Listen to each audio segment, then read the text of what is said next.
So for the rest of just the talk portion, we will have question and answers with Claudia. I want to introduce Claudia, our speaker, to you today.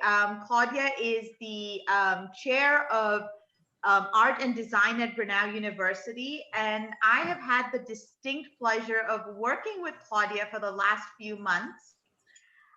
Claudia, I thought of many ways of writing something about how I would describe you. And I'm just going to literally say that her mind, her heart, and her hands are nothing short of creative genius. And I'll leave it there. Her work, Navigate by Reckoning, is currently on exhibit at the Quinlan and will be on exhibit till February 21st. Come by and see it. We are open to the public. We request 3 things: hand sanitization, a mask covering your nose and your mouth, and social distancing. Other than that, come on in. We have a ton of artwork on our walls. Of course, Claudia's incredible exhibit, and she's going to tell you why her exhibit is particularly unique even to the Quinlan. And with that, Claudia, I'll let you take over. Okay, so I know Zoom is new to a lot of us, and we don't really know what's going to happen. For example, my dogs might start barking in the middle of this whole presentation. But if we could, I'm going to go a little school teacher on us. If you don't mind muting your microphones while I go into my presentation for this first part, then we can all unmute at the end and we can have a good casual Q&A. Does that sound okay? So the mute is the little microphone in the bottom left hand corner of your screen. All you do is click the little microphone and it'll turn off that sound, and that way there's not a problem. All right, thank you so much. I appreciate it. Okay, so now we share our screen, which is the second magic trick. Here we go. And now I remember how to go and hit the present button. All right, so this body of work is titled Navigate by Reckoning. It's one that I started, honestly, I started it back in 2017, but it's a body of work that I've been building my entire life, quite frankly. I'm using my family and what I know. I would say that people before me, experts before me, often talk about how art comes from life and the best art comes from the things that you know. And so you write what you know, you paint what you know, you make music about what you know. Well, that's what I've done here. I know my family. I know the stories that we tell over family dinner, and the things that we have passed down in our oral histories, and the things that we have literally passed down to each other. Sometimes there's a chair that is in the back corner of my basement right now that belonged to my husband's grandmother that none of us ever sent in, and we don't actually want it, but it's a family heirloom that will kind of stay within our family more than likely. But with this work, I did some things I hadn't done before. I really got to spend some time with my grandparents in a way I hadn't been able to spend time with my grandparents in a decade. They all passed away between 2000 and 2005. And I had the privilege of knowing all of them and loving all of them. And they all had an impact on my life. And so the artwork that I'm going to show you today is emotional to me. It's connected to me at my core. And though there are some people that I didn't know personally, there are some people that I did. And we start with these pieces. These pieces are the largest ones in the exhibition. They're 3 feet high by 4 feet wide, and there's 3 of them. These 2 are my paternal grandparents. And I'm going to move my camera up at the top so so it appears as though I'm looking at you rather than off to the side. Hopefully that's a little better. This image, I believe you can see my cursor. You can see my grandfather, and he is standing with my dad. About 2015, I had surgery, a minor thing. My parents were at my house, And my father goes into the basement, which is my studio where I am now, and he sees this piece, this image in its fractal state. It hadn't been put together yet. And he goes back upstairs, and his eyes, according to my mother, are glistening. And she says, what's wrong? He's like, I just saw a picture of myself with my father that I have never seen before. And I didn't know that because I got it from my second cousin Letitia, which was, you know, his first cousin's daughter at a family reunion that he was at. I just figured he had seen that same scrapbook because I saw it and I was like, I need that. Can you send that to me? I need a scan of it. And the rest of these images and things I got from other family members. Most of what you see in these two pieces came from my father's oldest sister, my Aunt Teresa. She is kind of the keeper of the family grail, if you will.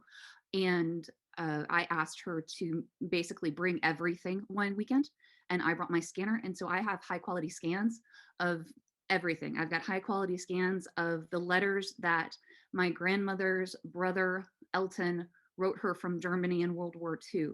I have her, what you see here is her nursing journal from when, also same timeline during World War II, while she was at St. Francis University in Charleston, South Carolina, in nursing school, at the same time as my grandfather was on the USS Essex as an airplane mechanic.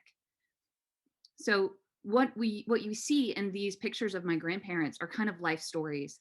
I have their individual images of their families where you can see the children, you can see them kind of growing and aging. I have a combination of different ways of working. For example, this is an image transfer mixed with a drawing, mixed with some scrapbooking paper that reminded me of the cup and saucer dishware that she had in her kitchen. I remember her drinking coffee out of that regularly. Another thing that you see with these pieces is fabric. When you look over here, for example, you see this denim. This is actually denim paper that I made. I went to a thrift store and I got denim paper. I had borrowed what's called a Hollander beater and actually made paper from denim. And my grandfather usually wore denim and a work shirt. He after he retired, that's what he wore to the garden. You didn't see him dressed up in much nicer clothes unless it was Sunday morning. Other than that, he was in denim pants and one of those plaid work shirts. And so I went and got plaid work shirts, and I actually put a pocket and a button on this actual piece. So if you get the chance to see this in the gallery, you will actually see a pocket that you could actually put something in and a button that's, you know, kind of physically there and tangible. There's also a line of buttons here. Another fun part of the story with this piece that I wish I could go pry into my grandfather's mind is when he was in the 1930s, when he was in the 8th grade, he had kind of dropped out of school. He didn't go to high school. He was done in the 8th grade. He ran off with his older brother and joined the circus. It was the Barnum and Bears. And I'm just fascinated by the circus during that timeline. It's really, really interesting. And I want to know more about it. That was something he never told me. I would love to dig into it. So with these pieces, they're large, they're collage, they're a combination of printmaking, painting, digital media, hand-drawn elements, and layers, physical layers of pieces that kind of connect together. There we go. Here I have kind of a list of some of the materials that I was using for them. Scanned photos, ephemera from family archives, found textiles, objects, printed papers. There is a silk coloring book page. If you see it on my grandmother Pete's piece, that's a little lamb. It's a little yellow lamb. And that coloring book page is something I gave her for Christmas one year. And my father gave it back to me after she passed away, whenever they were going through all of their things. And I've kept it ever since because it was precious. It's precious to me. And so instead of using that actual piece of paper, I made a silk transfer of it. And so it has a really nice transparency layer. These two people, this is a combination of two pieces. You can see the two original pieces on the right-hand side. I cut them apart with a table saw and I reassembled them to make the piece on the left. That's the one in the gallery. My grandfather, these are my maternal grandparents, Bob and Patricia. And he was a Baptist minister. He was not a Baptist minister when he met my grandmother, mind you. He was also 30 years old when she was 18. And yeah, that's a thing. But you know what? They were great. They were perfect. They matched each other so well that it really didn't matter.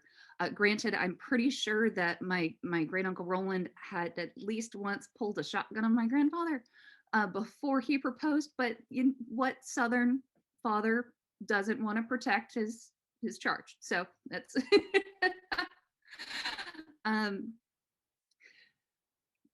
But they were great. They were good together. She passed away when she was in her mid 60s from breast cancer, and I was in middle school, I believe. She was a lovely woman. She played church. She played the piano at church. She sang with the choir, and he was a Baptist minister. And they moved from church to church, as Baptist ministers do in South Carolina and the Low Country. It's kind of common practice. You don't really stay in one place for 50 years. You're somewhere for about a decade, and then you kind of move on. It's a very strange process, but it's how it works and how it's set up. And you can see the similarities in this piece to the other two, and how I merged this one and kind of brought it together. You can also see a letter. This is a letter that he wrote to her. And with the way I set this one up in the Quinlan, it's really fantastic. We'll do a walkthrough of the installation in the Quinlan, and I'll come back to this. But I have the same letter blown up and actually on the wall. And there's a really excellent element to it, because in that letter, it's just after he had proposed to her. He talks about how his pet chinchillas miss her, and that they are very excited that she is coming into the family, because my grandfather had pet chinchillas back in the 1950s, because of course he did. It's a fantastic story. But you can also see his sermons mixed into this piece. And it's a really rich piece. It's got a lot of layers to it. It's one of those pieces that this digital image, even if you have it blown up on the 51-inch television screen, yes, I know, it's great. You really won't be able to, it's not going to do the same as being able to see it in person. The texture of the piece in the gallery really does give it a different amount of depth. And with the same as the other ones, you can kind of see it's also got that fabric.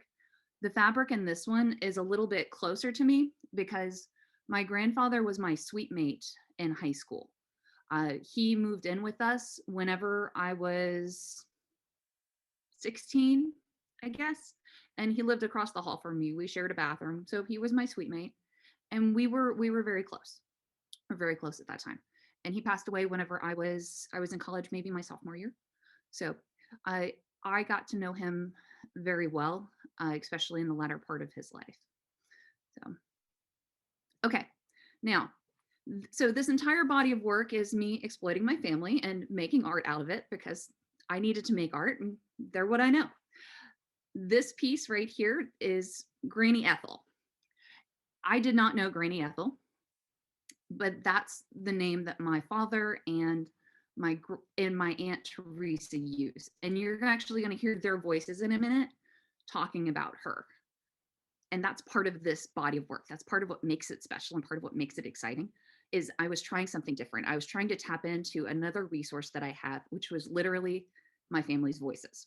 So I needed to improve myself as an academic, as a person who likes to always learn how to do something better.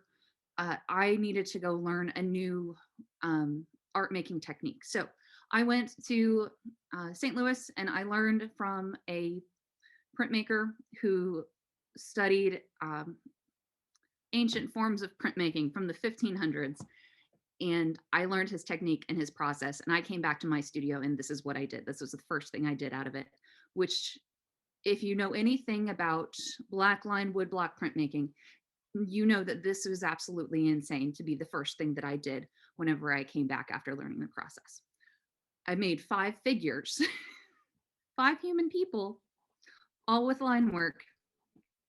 At the end of this, we'll dig into, if you have questions and you don't understand the process of a woodblock print, I'll dig into that a little bit more. I've got it standing behind me, so I absolutely would love to go into the process of woodblock printing so I can give you kind of a quick overview.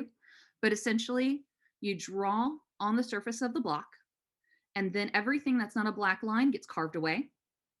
And then you roll ink onto the surface, you apply paper onto that inked surface, apply pressure, peel it up, and repeat. And you can make an edition of hundreds of prints from that woodblock.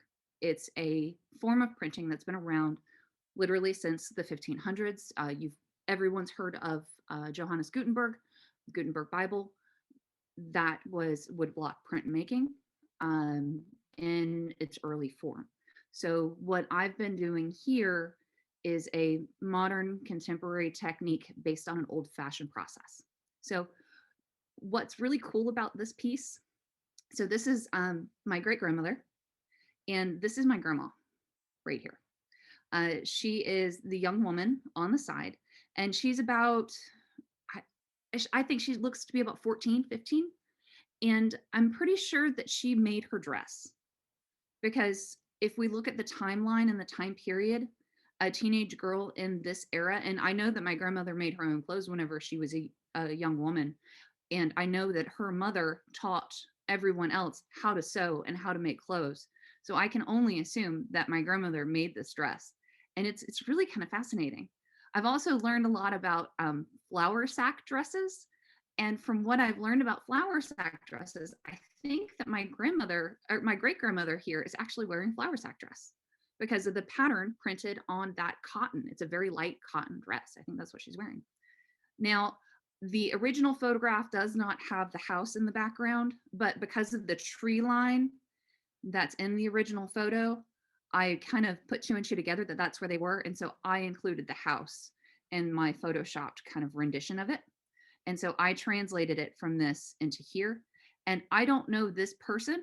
And so I cut this person out of the composition because they didn't matter to me. All of these people mattered. So that's kind of how we, so what you're going to hear in this, when you go to the gallery, there are QR codes next to many of the pieces, and they connect to the YouTube videos. I also have these on my Flickr account.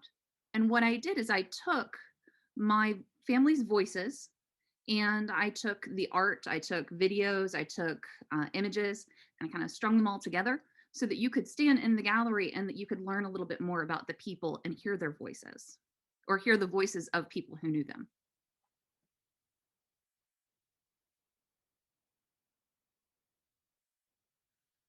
Miss Ethel was a good woman. She believed in children going to Sunday school and church. She played the piano every chance she could get. She sewed for me. She cooked, taught me how to cook some. And I love Miss Ethel. Granny Ethel. The first thing that I thought about, sitting and thinking of playing. First thing I think about is being in the kitchen. In the kitchen. And I learned, she can, well, she's constantly put stuff up in it. But I learned that what I think about is the kitchen. If you think about Granny Ethel, that's it. It was the sink, pitcher pump, and wood stove. Sitting at the piano playing. She played for church. I remember her sitting in her rocking chair, shelling butter beans and peas. I remember her wearing a corset with stays. When you hugged her, you could feel it. And when she hugged you, she had a big bosom, and babies would sit up there and they would go sleep. She would take those grandchildren and rock them in her rocking chair. I've never seen her upset, but I'm sure she's looking for me.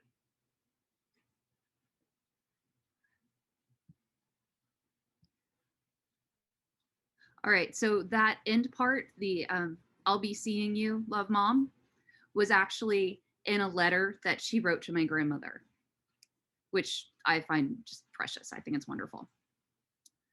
I really have enjoyed collecting these memories and bringing these things together and then figuring out the technology that lets me do it. There's another form of technology called augmented reality that I've not yet tapped into because, well, COVID happened and I haven't had the brain power to learn how to do something else. But one of the things I want to be able to do is to use augmented reality to kind of create an installation that where you can take your cell phone and you can kind of view different things, where you could scroll over an image and see something in a different way, so that you could scroll over the image of, let's say, Ethel here, and see this image of her as a young woman rather than the woodblock. It could be kind of cool. We can talk about that a little bit later. So Ethel Almond Roberts. So now we're moving back. We're into my great grandparents. We have my great grandmother, or Ethel Jones as Granny Ethel, and then we have Ethel Almond Roberts. So there's a lot of Ethels in my family. Good rich family name there. This is the first image I ever saw of my dad's father's mother.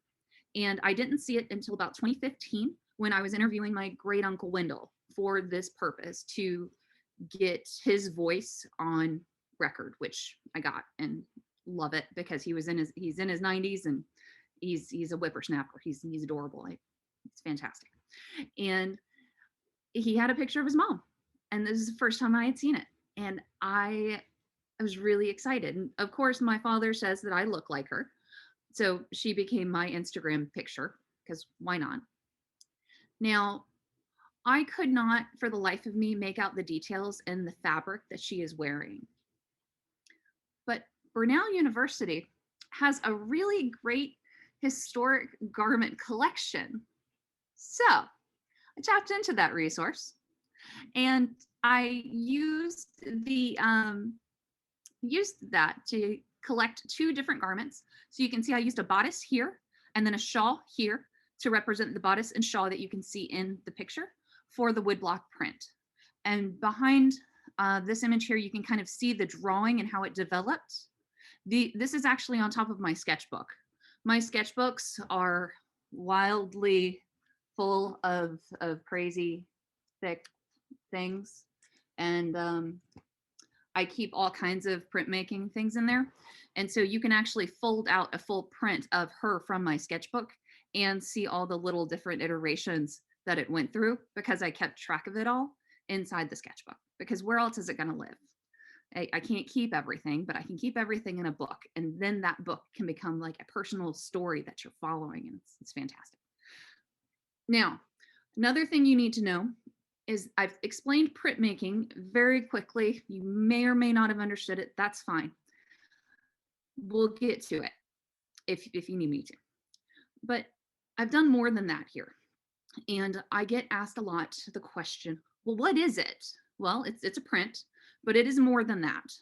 Because instead of printing on one kind of paper, I printed on 6 or 7 different kinds of paper. If you look closely, you can see that here are music notes. And if you look in the background here, you can see flowers. And if you just kind of glance at it, you can see this is kind of bluish, and this is kind of cream, and this is kind of bluish, and then her face is kind of white. Those are all different kinds of paper. I enjoy strange puzzle tasks, and I printed on all these different kinds of paper, and then I disassembled them and I reassembled them into this piece. So I basically made myself a puzzle out of a whole bunch of different pieces of paper, and they overlap, and you can see through some of them, and some of them are ripped edges and some of them are hard edges, but it's a really strong image in the end that I'm really excited about and I'm really happy with. For example, I really love her face. I think her face really stands out, and I think it has a modeled form to it with the structure of the lines coming from the music notes, and then that bright white side of it.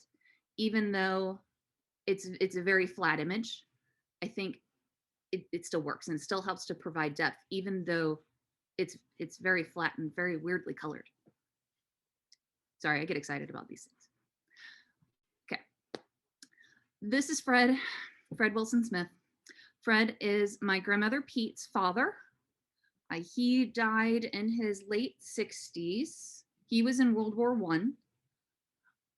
There's a story about him in World War I. There was some type of powder that made him sick.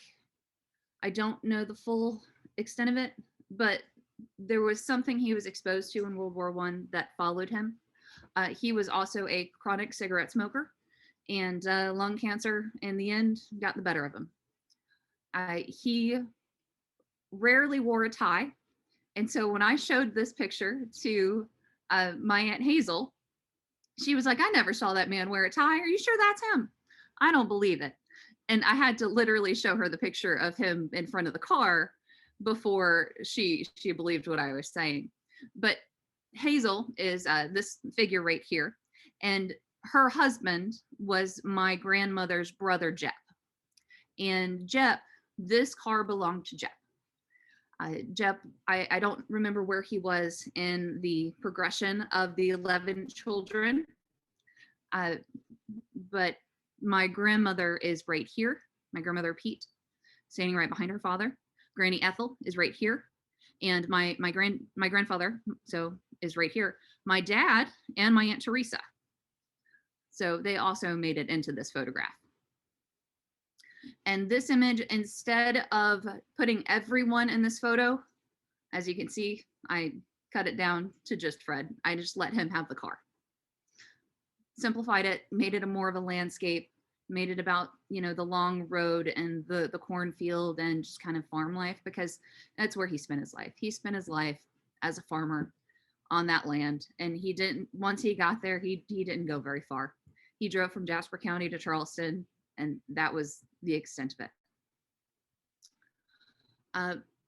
Robert Harmon Wilson. Okay, so my last name is Wilburn, Wilburn, and I have known since I was a child that my great-grandfather, Robert Harmon Wilson, changed his name when he skipped town on his family and married somebody else, moved down to Charleston, changed his name from Robert Harmon Wilson to Wilburn, had a whole new family. And I guess whenever that family was in their teens or 20s, they found out about the other family. And now we literally have Wilburns and Wilsons at the family reunions. It's kind of a fascinating story.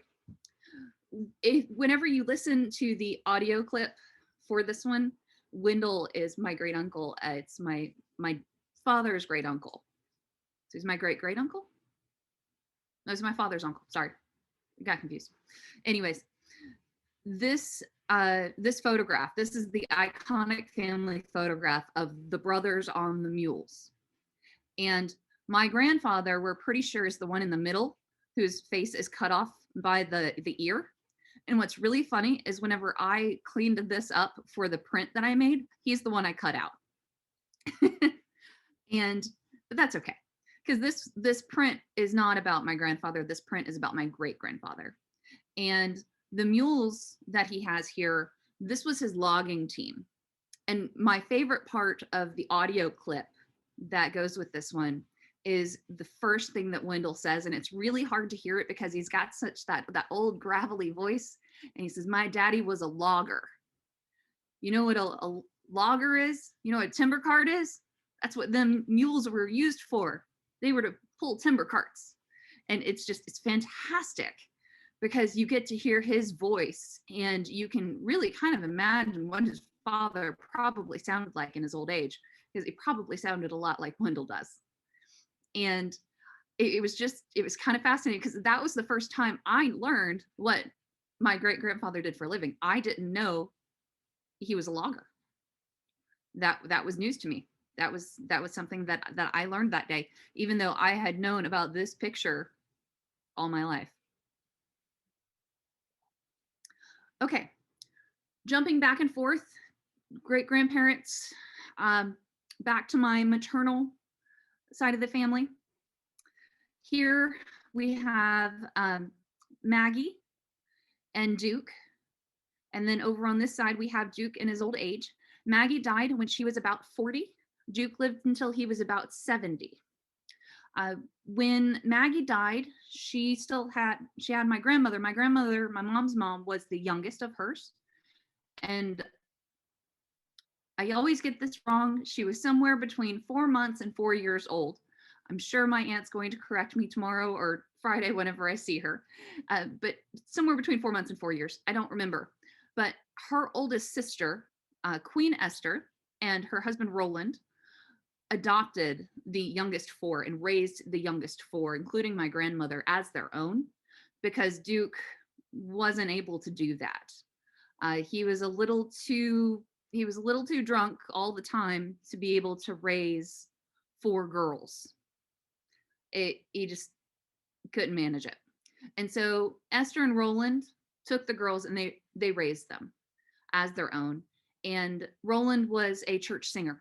That's how he made money. That was his job. And Esther would go in and teach Sunday school, and the girls would sing with Roland.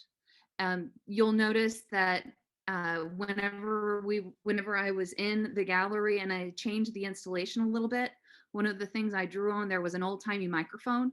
I was going for something out of the 1940s, because it would have been around the 1940s where Roland and Esther and the 4 girls would have been standing in a radio station singing hymns on a radio. Now that's an audio recording I want to find, and I don't know how to find it. So if you know anybody who was in the radio business in the 1940s in Louisiana, particularly around Shreveport, let's talk. Okay. But since Esther and Roland raised my they were the 2 that I knew. I did not know any of my other great grandparents, but I knew Mons and Papa, because that's what we knew them as Mons and Papa. And they were the closest thing that I knew as my great grandparents, because I knew them whenever they were much older. Now I want to show you the video of that I put together for Duke, and it's got a little bit more family footage and family film, because this side of my family actually took a lot of old family film, and it's really fantastic. He stopped drinking. Some rebounds every now and then over the years that we knew him growing up. And he missed out a lot on raising his kids, even though Esther, which was their almost oldest daughter, took the youngest 4 and raised them whenever Maggie died. Granddaddy was a great help to us at home. Like Mama, he would help her keep the house, especially when Bobby was so sick growing up. He would help clean the house. He would cook. He would grow flowers in the yard, plant things. He was a blessing to us in so many ways growing up. And he always said lots of poems and things. The Lord built the world without a saw, hammer, nail, screw, anything to nail it to. No, he was great. He can go out in the woods and find sassafras fruits and make sassafras tea. He could cook and bake a cake. He'd put a cake in the oven, take it out, hit it on the counter, and pop back down. It was good even when it would drop down and would go back up. It's very chewy and all. And he made soups of every kind. He'd give us a quarter when we went to town. I mean, there were so many good things about it. And he always kept coconut maroons, and he'd share those with us. That was a big thing he did. I loved him. He was a handsome man. He was when he put on a suit, he was untouchable.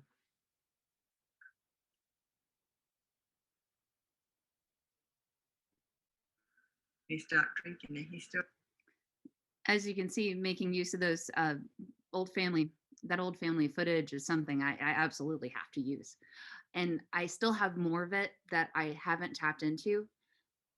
I haven't quite figured out how to use it yet, and I haven't quite had the place to put it, because I almost need a projector and a large empty space where I could project onto a wall something that's like 12 feet high and let like the projection of my mother on a tricycle with my aunt running around behind her just kind of exist on the wall. And there's so much that I could do with it, but I find myself at a loss because I'm not entirely sure where it needs to go.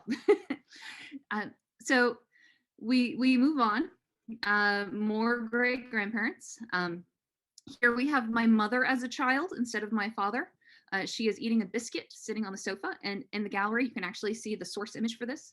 It has my grandfather Pratt sitting on the sofa with her and my great grandmother Aura on the other side, and you can see Aura's image over here. Aura's print did not finish. I did not finish that until this past year, and then I actually won a scholarship to a printing to big ink prints, and so somebody else actually printed it for me. So I had a fancy person pull the print of the block, which was it's kind of nice. It's kind of nice to let somebody do the work for you, rather than having to print it myself in my studio. It's kind of fancy. All right, so the Pratt family and my great grandparents. So with my grandparents, you know, I had a lot of family ephemera. With my great grandparents, I just did the woodblock print. With my great grandparents, I wanted to tie the two together. I needed that physical collage element, but I also needed some sharp, dark collage shapes, things that would mimic the idea of a woodcut. And so what I did was I tried to create something that almost had a street art feel to it, something kind of like a stencil. And it took me a minute to figure this out. So I wanted to show you the process. So here, this is my great grandfather Pratt, and this is my great grandfather Pratt, so his father. And this is the first one that I did. And I have the process actually on the wall in the Quinlan right now. And as you can see, I started with something that kind of looked like Geraldo. It just didn't work the first time. It didn't really match. The chin is all wrong. The ears are all wrong. It's not quite there. The second version of it, still missing some things. The third version, I'm really close. And then I finally got there. I figured it out. And once I figured it out, then I was able to repeat that process again and again for the other figures. And you can kind of see that similarity. And so it's that dark line that creates the shape of the face, that creates the eyes, and that's very much like a stencil. You would see that in street art. It's a very modern way of working. Instead of doing it in a street art style, I didn't use spray paint or anything. I just used ink, and I used their photographs, because all the ones that I did this for, I did have photos of. I don't have photos of all of these parts of my family, but all the ones I did, I had photos of, so it worked out okay. There are a few more that I do have images of that I did not make. I had started, and then it just didn't come right, so I just let them go. They became other things. I love the hat that's on this guy, and I love Irene's painted neck piece.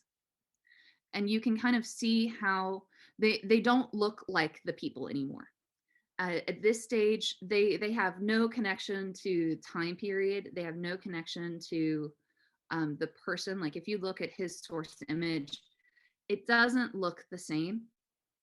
And that's okay. I wasn't going for something that was a realistic portrait, an exact replica of these people. I never knew these people. I am trying to make something that's almost generic, that could be almost, it could be a lot of people's family members. It could be anyone. We could make connections over it, because it kind of looks like my family, but it might kind of look like your family too. Something to think about. Okay, so Nairika told me that I had to show you some of this, so I'm going to show you some of this. My family used to own a service station out on Folly Beach in South Carolina, and the Folly Beach Pier used to have a little amusement park. Well, this is a film that my grandparents took. My mother, you're going to see here in just a second, right there, wearing that the pigtails, and then my grandmother is in the blue dress with the glasses, standing off to the side, and you can see my mom waving from the carousel behind her. And it's just fantastic. The family footage. When my aunt had this footage scanned, my husband and I just kind of sat there and we were dumbfounded because we didn't know it existed, and we love this kind of stuff. And you just saw my grandfather and my mom riding on the Ferris wheel, kind of going around. There's just so much here. And again, this is something that I don't know how to put it on a wall, but if I had some way that I could use technology so that you could use your own phone to kind of, let me zoom a little bit here and hope that my aunt doesn't kill me for this later, or my mother, because this is them as children. Maybe they don't get to see this video. I love the tricycle. It's great. And here we go. Let's move a little bit further, and you can kind of see the climbing of the, here we go. That's better. That's good. We'll work with that. Much more pleasant children video. But finding a way to use technology so that I could show this kind of family interaction. This, these are real people. These are real places. These are real connections, and we all have them. We all have these memories. We all have these stories. They're always a little different, but we all have them.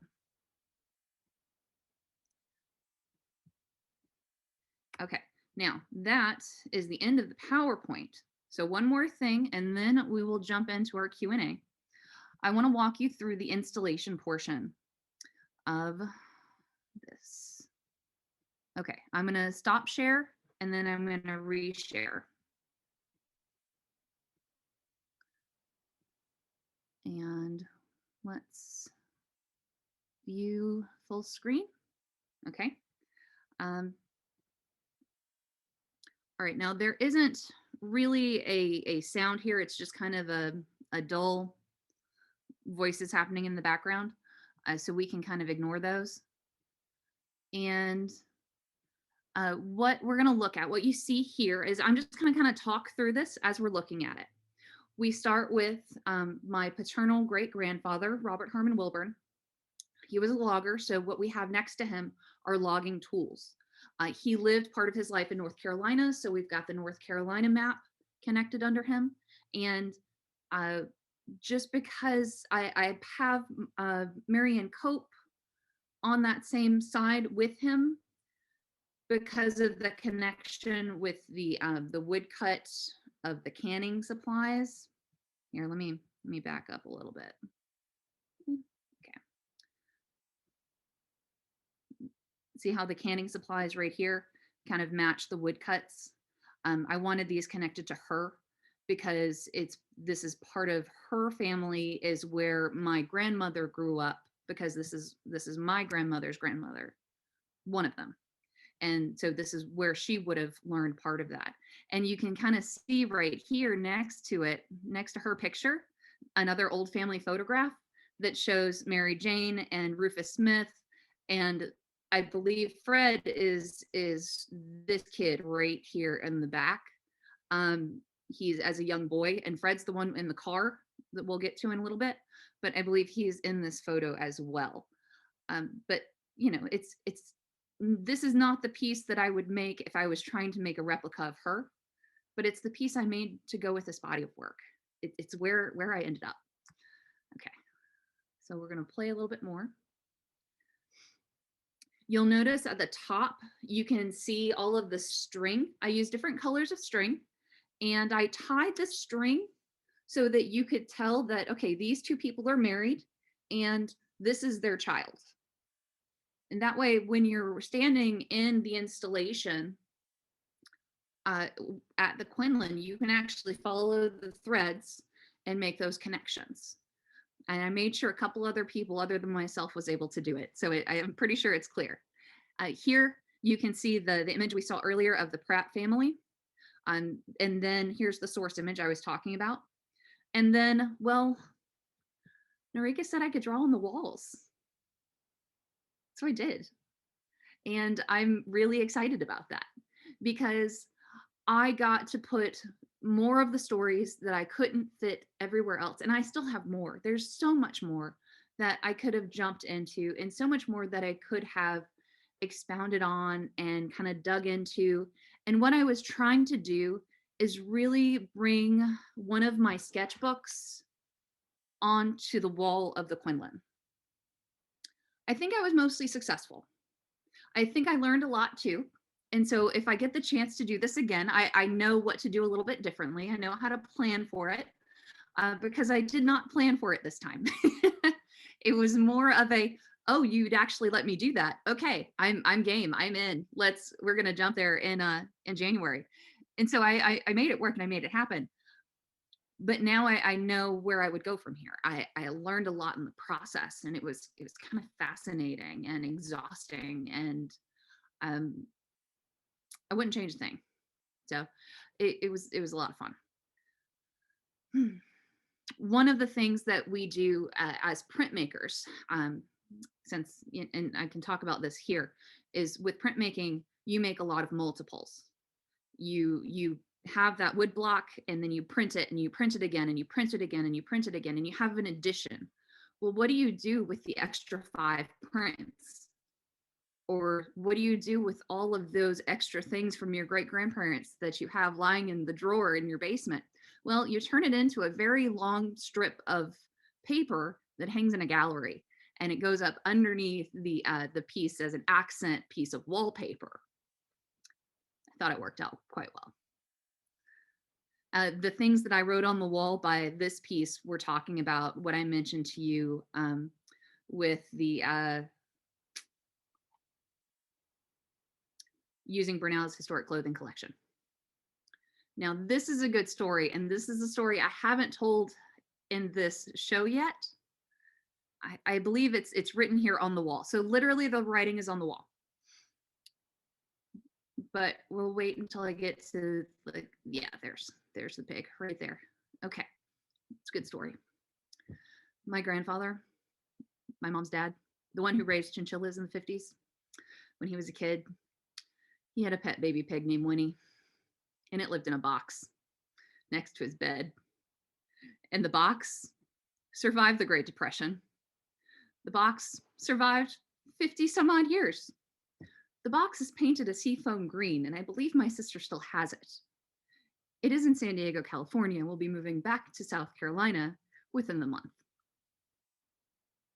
I don't know the details of how the pig actually lived in the box, but it hinges up. And so from what I understand is it was a baby pig at the time. And so the baby pig kind of lived in the box, kind of like a gerbil would. And it was about 36 inches long and about a foot wide and a foot deep. We call it the pig box. And it's one of the family stories we tell around the fire.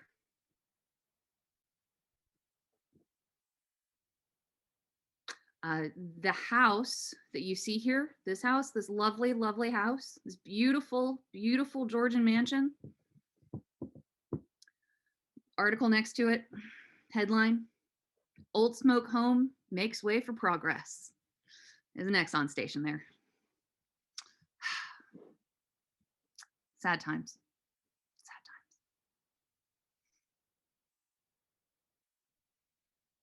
So here you can see the Folly Beach station that my grandfather ran. And then here's the letter that I was talking about that mentions the chinchillas. And then down at the bottom, one of the things I wrote on the wall is I drew attention to how he signed his letters to my grandmother, because he always signed his letters, "Love your Bob," which was just cute. It's precious. Here, sorry, this is a little, this lets you know that I'm not a videographer and that I need possibly AJ's help or someone before this comes down. I will get this, we'll videographer this. But I did what I could. All right, but I wanted what's here is that if you're in the Quinlan, you can actually compare the ages of the people in these two photographs. So like you can see my grandmother Pete here, and then you can follow the arrows to see my grandmother Pete over here.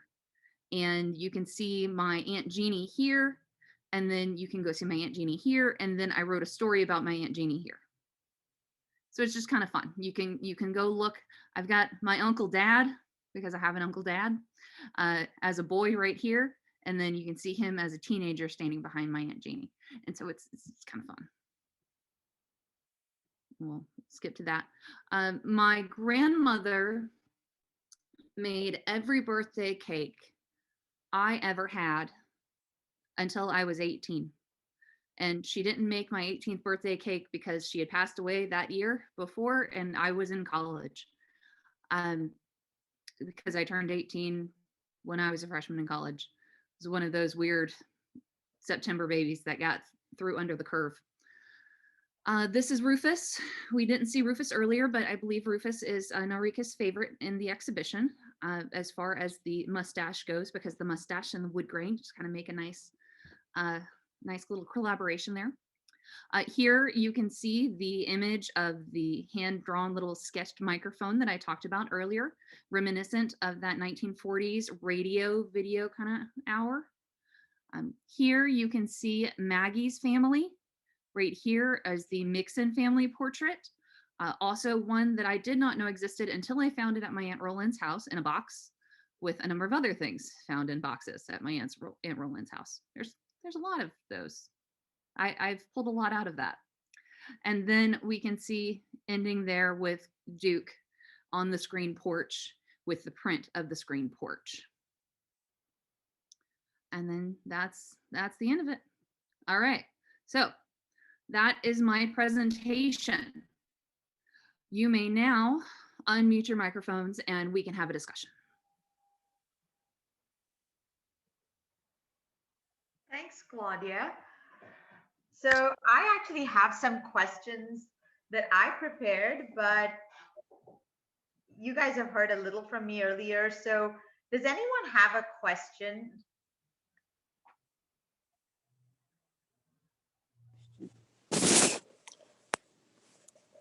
Yes. How did you get into wood block printing?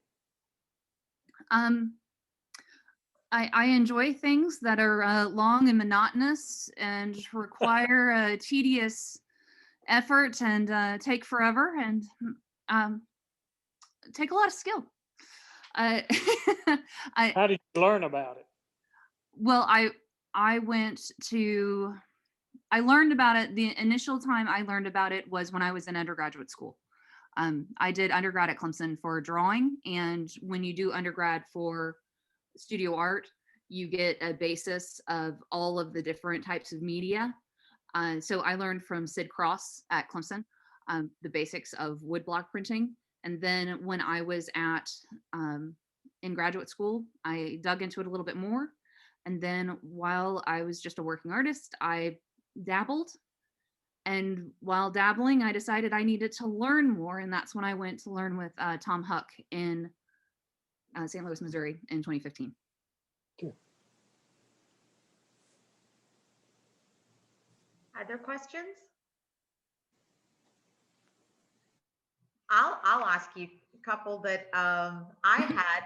What are you currently working on? Well, thanks for asking. This lovely thing you can see behind me. So this year, well, I guess last year, we'll say last year and this year, the times we are in are strange. They are volatile. They are, things are hard. Things are difficult.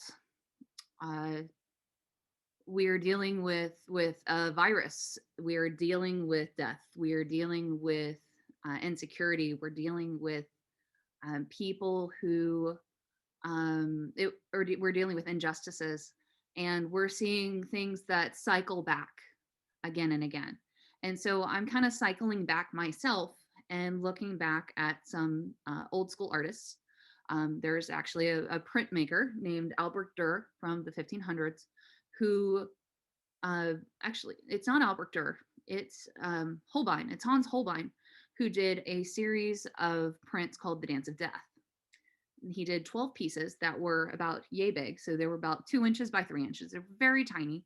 And I'm kind of taking that and I'm doing these very large life-size pieces that are kind of my own Dance of Death series, where I used my own skeleton.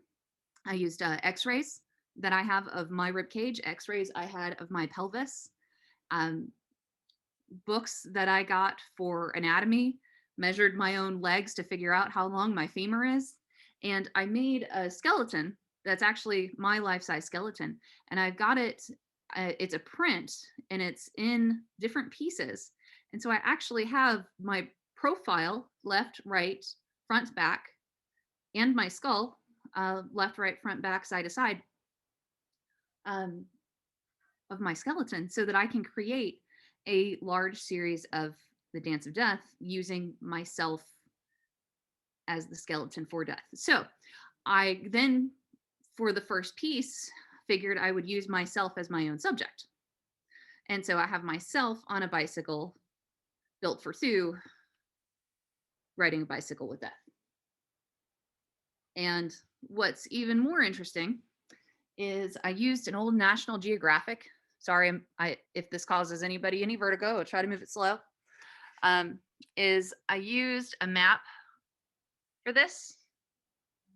And so you can see it's got the world on it, literally. And so, you know, maybe there's some context there about death in the world, or the world being death, or there's a lot. It's kind of an interesting thing. I still haven't figured it all out yet, but the whole premise of it is going down to the premise of Holbein's Dance of Death, where death is the great equalizer. We are all equal.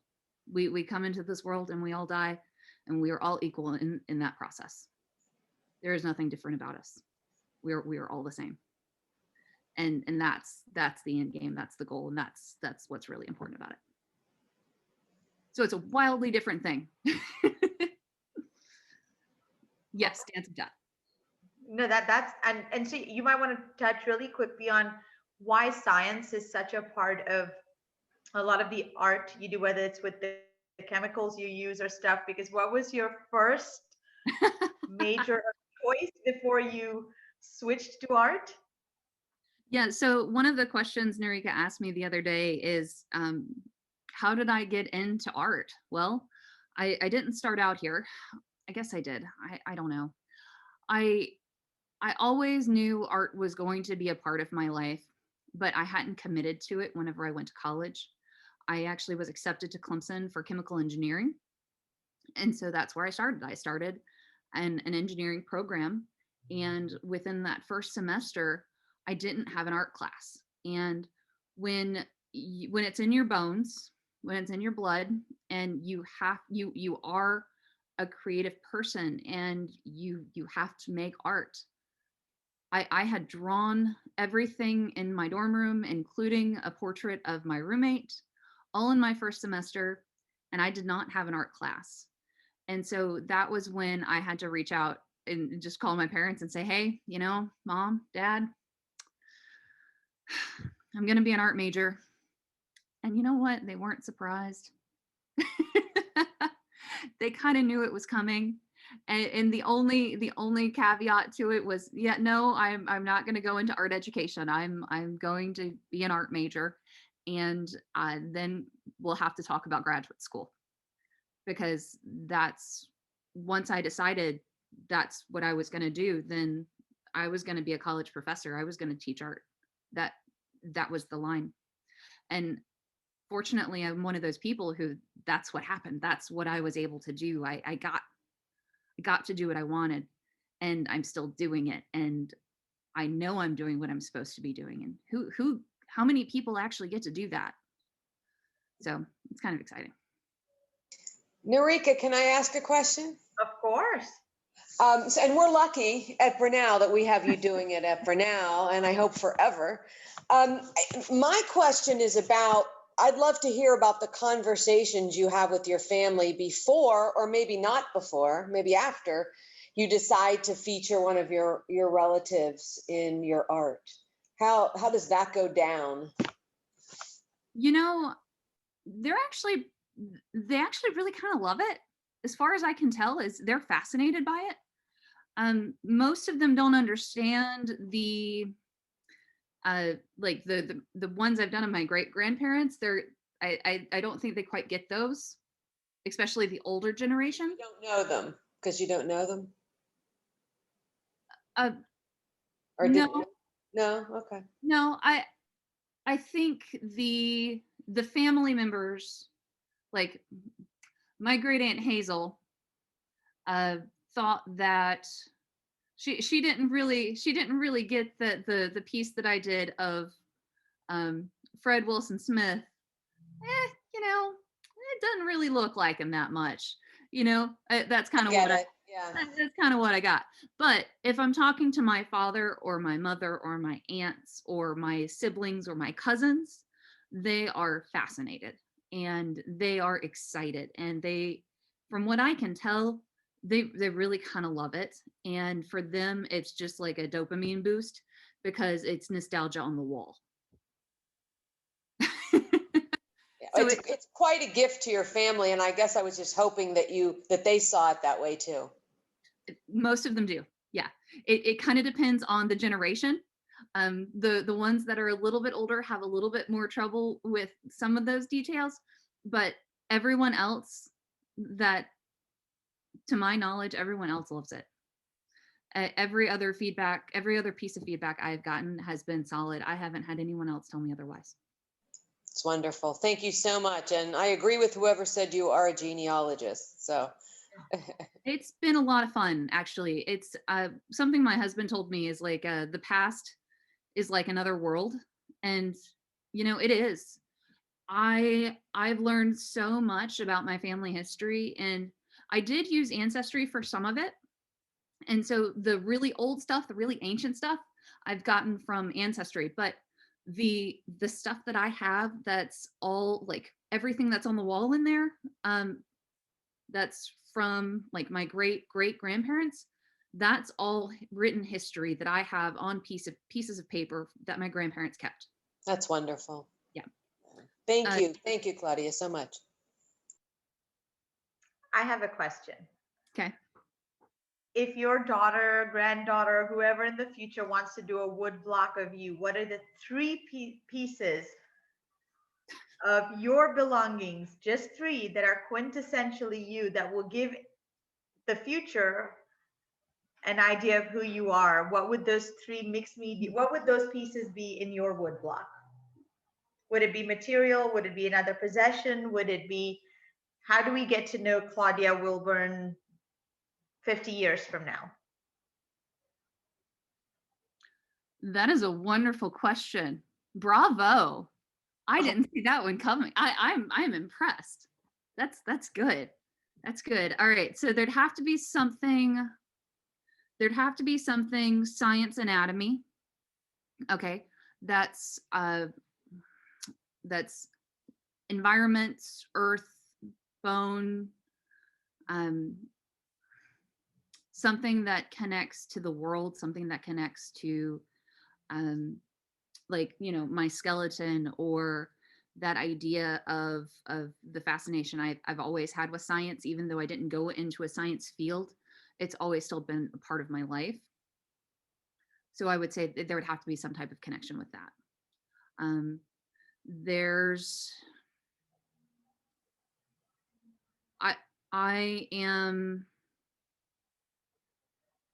I don't know if teacher is the word. I mean, though I am a teacher, I am an empathetic person, and I am here for other people, and I help other people in a variety of different ways. And sometimes that's through learning how to do something, and sometimes that's just through getting through life. So somehow it would have to be a connection with others. So maybe that's a family portrait, and maybe that's a picture of me with somebody else, or maybe that's there's a picture in my office of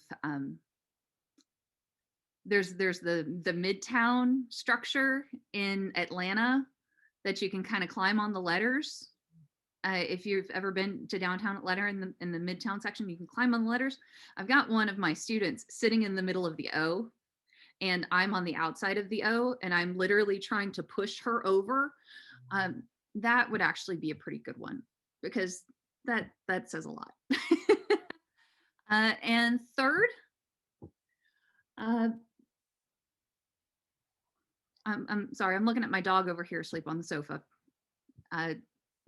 There's an animal, there's a dog, there's a cat, there's something that's a companion, and that's connected. So those would be the three things that I'd go with.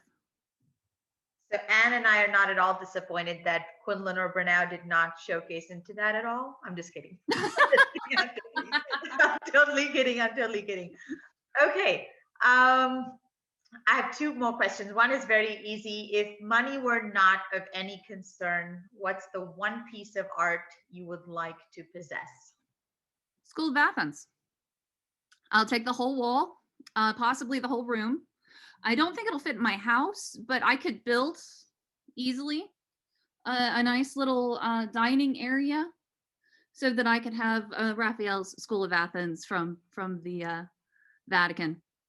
That's my gateway drug. That's the piece that got me hooked on art when I was 14. That was my gateway drug. I had an art historian. She wasn't even an art historian. She was my world history teacher. She was my high school world history teacher. And she taught me about the School of Athens and how the symbolism in it, this is Leonardo, but it's not actually Leonardo, it's Socrates. And this is Michelangelo, but it's also this other guy. And you see that, the little guy in the corner where you only see the side of his face, that's the artist. The 14-year-old me was floored by it. And when she took me to Europe the first time, I bawled my eyes out walking through Notre Dame and Chartres. And when she took me to Europe the second time, I bawled my eyes out when I got to see the School of Athens and walk through the Sistine Chapel. So I'd take the School of Athens. So would I. So would I. Okay. My last question, and then it can open up if anybody has questions, is a lot of cultures and nations really value the arts, and it's very central to identity in I grew up in India, and so art and culture are so ingrained into everything we do and we are. Where do you see the United States in relation to how it values lack of the arts and culture? We need a significant increase of it from day one. It's not nearly enough. It's not nearly enough. What's the first thing that gets cut in elementary schools? The arts program. It's the arts, music. It happens a lot. That I think about how many parents I have to convince to let their college student be an art major because they think there's not a job for an art major. They should go into business, or they should go into nursing, or they should go into these other things. When if they're an art major, they're learning how to critically and creatively think, and they can go into just about anything they want to go into if they're getting a creative degree. And one of the things that stuck with me when I was in middle school was a music teacher. I am not musically inclined. I can't clap with a beat to save my life. But I remember the Looney Tunes cartoons that I would watch as a kid. And I remember the music that I could hear. And I know the names of those classical music songs because the middle school music teacher that I had made sure I knew them. And so when I hear something like chase the rabbit running, and I'm like, that's Flight of the Valkyries. I know what I'm listening to because of that person, because I learned that at such a young age. And so everything that I was immersed in, everything that I knew, I was connected to. And we just don't have that kind of level of the music connected to our cartoons that the kids are watching, the money that's in the elementary school programs for kids. They're like, well, no, we can cut the finger painting. We don't need that, but we really do. And it would take a lot longer, and I would get a lot more emotional if I were to really dig into it. But it's important, and I don't think we have nearly enough. Okay, those are my questions. Anyone else? If you're brave enough, let's come back with your faces. So Claudia can see you all one more time, and then we can thank her. And if anyone else has a question.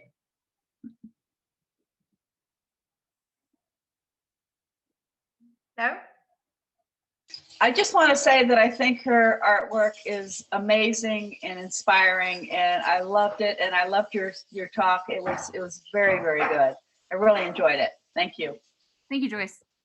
And I'd like to say the same. It was great, interesting, and the genealogy was fascinating. It makes me want to, you've inspired me. It's always a good thing. That's who? Jen Hammer. It doesn't look like that. I think so. Well, thank you all for being present. We'll do more of this. And Claudia, when the Dance of Death is ready, come call the Quinlan. All right. Well, I'm going to need the big room for that. Okay.